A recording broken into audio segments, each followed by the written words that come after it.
കേരളത്തിൽ വീണ്ടും കോവിഡ് മരണം.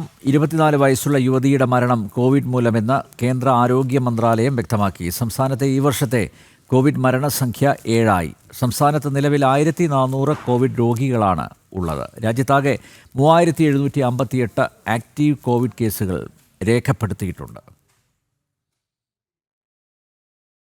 2 ദിവസത്തിനിടെ രണ്ടാമത്തെ കോവിഡ് മരണമാണ് കേരളത്തിൽ റിപ്പോർട്ട് ചെയ്യുന്നത്. 24 വയസ്സുള്ള യുവതിയുടെ മരണമാണ് കോവിഡ് മരണങ്ങളുടെ പട്ടികയിൽ പുതിയതായി ഉൾപ്പെടുത്തിയത്. ഇതോടെ 2025 മാത്രം കേരളത്തിലെ കോവിഡ് മരണങ്ങൾ 7 കണക്കുകൾ പ്രകാരം നിലവിൽ രാജ്യത്ത് ഏറ്റവും കൂടുതൽ കോവിഡ് കേസുകൾ ഉള്ളതും കേരളത്തിൽ തന്നെ.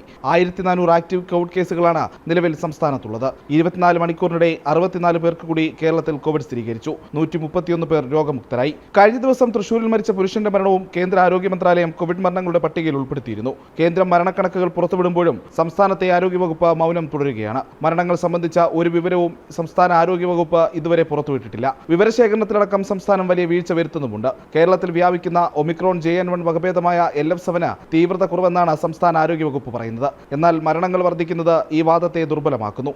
പ്രജിത് മോഹനൻ, ജനം, തിരുവനന്തപുരം.